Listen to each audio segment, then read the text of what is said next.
गुरु प्यारी साध संगत जी, आप सभी को प्यार भरी राधा स्वामी जी। साध संगत जी, अनिरुद्धाचार्य एक प्रसिद्ध आध्यात्मिक सलाहकार थे। लोग उनके विचारों को सुनने के लिए दूर दूर से आते थे। उन्हें लगता था कि उनके पास हर सवाल का जवाब है और वह आत्मज्ञान के ऊंचे शिखर पर पहुंच चुके हैं। लेकिन कहीं ना कहीं उनके भीतर एक अहंकार भी था। उन्हें लगता था कि शायद ही कोई उन्हें आध्यात्मिकता में मात दे सके। एक दिन अनिरुद्धाचार्य को खबर मिली कि बाबा जी इन दिनों लोगों से मिल रहे हैं। उन्हें लगा कि बाबा जी से मिलना चाहिए। आखिर उनकी बातें सुनकर वह भी कुछ नया जान पाएंगे या फिर शायद बाबा जी को अपनी समझ से प्रभावित भी कर सकेंगे। अनिरुद्धाचार्य ने डेरे पहुंचने पर बाबा जी के सत्संग में अपनी जगह बनाई।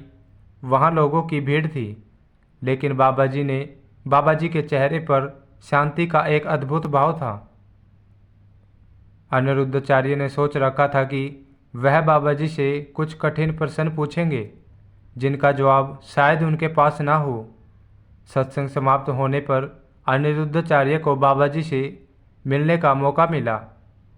अनिरुद्धाचार्य ने आदरपूर्वक बाबा जी को प्रणाम किया और कहा, बाबा जी, मैं आध्यात्मिकता के बारे में बहुत जानता हूँ, लेकिन आपके विचार जानने की इच्छा है। मैं कुछ प्रश्न पूछना चाहता हूँ, अगर आप अनुमति दे तो। बाबा जी मुस्कुराए और कहा, पूछो बेटा, सवाल पूछने में कोई हर्ज नहीं है। ज्ञान का आदान प्रदान ही तो वास्तविकता सत्संग है। अनिरुद्धाचार्य ने पहला सवाल किया, बाबा जी, आत्मज्ञान प्राप्त करने के बाद क्या हमें दूसरों को सिखाने का कर्तव्य नहीं है? बाबा जी ने हल्की मुस्कान के साथ जवाब दिया, बेटा, आत्मज्ञान का पहला सबक यही है कि कर्तव्य का अहंकार छोड़ दो। सच्चा ज्ञान बांटने में नहीं, जीने में है। अनिरुद्धाचार्य थोड़ा असमंज में पड़ गए। फिर भी उन्होंने दूसरा सवाल किया, बाबा जी, अगर हम दूसरों से अधिक जानते हैं तो क्या हमारा यह अधिकार नहीं कि हम उन्हें सुधारें? बाबा जी ने उनकी ओर देखते हुए कहा, जिसे सुधरना होता है वह अपने आप को सुधारता है। दूसरों को सही राह दिखाने का प्रयास तभी करना चाहिए जब हमारे भीतर कोई अहंकार न हो। पहले खुद को समझो, फिर दूसरों को। अब अनिरुद्धाचार्य के चेहरे पर हल्की घबराहट दिखने लगी थी। उन्होंने आखिरी सवाल किया, बाबा जी, अगर मैं स्वयं को आत्मज्ञानी समझता हूँ तो क्या इसमें कुछ गलत है? फिर बाबा जी ने कहा कि बेटा, जब आत्मज्ञान होता है तो मैं और मीरा का भाव मिट जाता है। जो स्वयं को आत्मज्ञानी समझे वह दरअसल ज्ञान के प्रथम चरण पर भी नहीं पहुंचा है। यह सुनकर अनिरुद्धाचार्य चुप हो गए। बाबा जी के उत्तरों ने उनके भीतर हिला दिया था।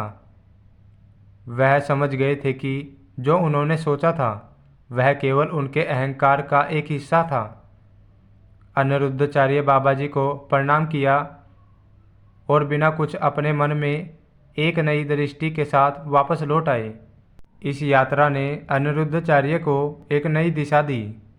उन्होंने अनुभव किया कि आत्मज्ञान का सच्चा अर्थ ज्ञान से परे जाकर अहंकार को मिटाना है। साथ संगत जी, इस कहानी का संदेश है कि सच्चा ज्ञान वही है जो हमें विनम्र बनाता है और दूसरों की सेवा के लिए प्रेरित करता है। अहंकार कभी भी आत्मा को शांति नहीं दे सकता। सच्ची शांति आत्मसमर्पण और दूसरों की प्रेरित करुणा में है। साथ संगत जी, जो सत्संगी लोग होते हैं वह जब कहीं किसी भी सफ़र पर जा रहे होते हैं, चाहे ट्रेन से जाए या कार से, तो अक्सर पूरा रास्ता परमार्थ की बातें करते जाते हैं और मोबाइल या कार के स्टूडियो में सतगुरु शब्द सुनना पसंद करते हैं। ऐसा माना जाता है जहाँ सतगुरु की बातें हो रही हो, सतगुरु के शब्द गाए और सुने जा रहे हो, उस जगह का जो एक ओरा होता है उसमें बहुत ही पॉजिटिव एनर्जी अपनी जगह बना लेती है और नेगेटिव एनर्जी उसके अंदर प्रवेश ही नहीं कर सकती। साथ संगत जी, आज जो साखी आपको सुनाने जा रहा हूँ वह एक सत्संगी परिवार से जुड़ी हुई सच्ची साखी है।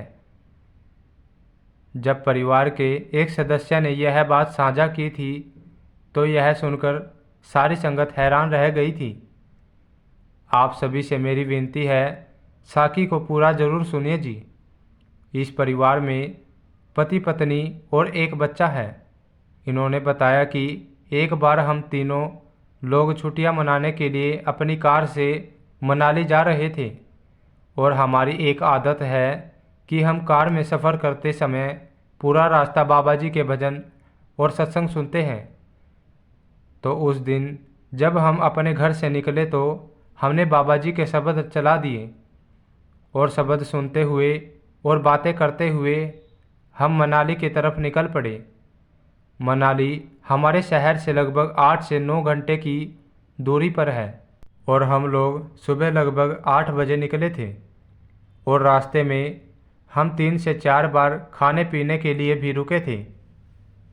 जब मनाली लगभग 30 मिनट की दूरी पर रह गया था तब तक अंधेरा हो चुका था, क्योंकि पहाड़ों में अंधेरा जल्दी हो जाता है। हम बाबा जी के शब्द सुनते हुए आगे बढ़ते जा रहे थे। कुछ दूरी चलने के बाद सामने हमें 2 रास्ते दिखाई दिए। हम वहाँ कंफ्यूज हो गए कि कौन सा रास्ता मनाली की ओर जाता है। वहाँ कोई साइन बोर्ड भी नहीं लगा हुआ था और आसपास देखने पर कोई नहीं था जिससे कि हम पूछ सके। तो हमने अपने अंदाजे से एक तरफ वाले रास्ते की ओर गाड़ी मोड़ दी और आगे बढ़ने लगे। कुछ दूरी के बाद वहाँ एक गांव आया तो हमने गांव में किसी से पूछा कि क्या यह रास्ता मनाली जाता है। तो उन्होंने बताया कि जाता तो है, लेकिन यह रास्ता थोड़ा लंबा पड़ता है। आप शायद पीछे वाले चौराहे से गलत साइड मुड़ गए हो। अब आप इसी रास्ते पर आगे चलते जाइए। थोड़ा लंबा ज़रूर है यह रास्ता, लेकिन आप 45 मिनट में मनाली पहुंच जाओगे। तो हमने गांव वाले की बात सुनकर गाड़ी आगे बढ़ा दी। आगे चलकर वह रास्ता एकदम सुनसान हो गया। उस सड़क पर हमारे अलावा कोई और गाड़ी हमें नहीं दिखाई दे रही थी। कुछ दूरी चलने के बाद एक औरत जो कि अपने 2 बच्चों के साथ थी, उसने हमारी गाड़ी को हाथ देकर रुकवाया। मेरी पत्नी बोली, शायद इसको किसी की मदद की ज़रूरत है। और तो हमें बाबा जी हमेशा ही सिखाया करते हैं कि दूसरों की मदद ज़रूर करनी चाहिए, इंसानियत के नाते दूसरों की हेल्प करो। तो हमने उस औरत के पास जाकर गाड़ी रोक दी। उसके बाद वह औरत कहने लगी कि मुझे अगले गांव तक छोड़ दोगे। तो मैंने कहा कि ठीक है, आप पीछे बैठ जाइए। हमारे बच्चे को हमने पिछली सीट से उठाकर आगे मेरी पत्नी की गोद में बिठा दिया और मैंने गाड़ी का दरवाज़ा ओपन कर दिया। जैसे ही वह औरत अपने बच्चों के साथ अंदर बैठने लगी तो वह एकदम पीछे हट गई। मैंने कहा कि क्या हुआ, कोई प्रॉब्लम है क्या? तो वह कहने लगी कि पहले आप यह सत्संग शब्द बंद कर दीजिए। तो मैंने कहा कि किस लिए? तो वह कहने लगी कि मुझे अच्छा नहीं लग रहा। मैंने जैसे ही स्टेज की तरफ हाथ बढ़ाया तो मेरी पत्नी ने मेरा हाथ रोक दिया और उस औरत को कहने लगी कि आपको बैठना है तो बैठिए, लेकिन यह भजन बंद नहीं होंगे।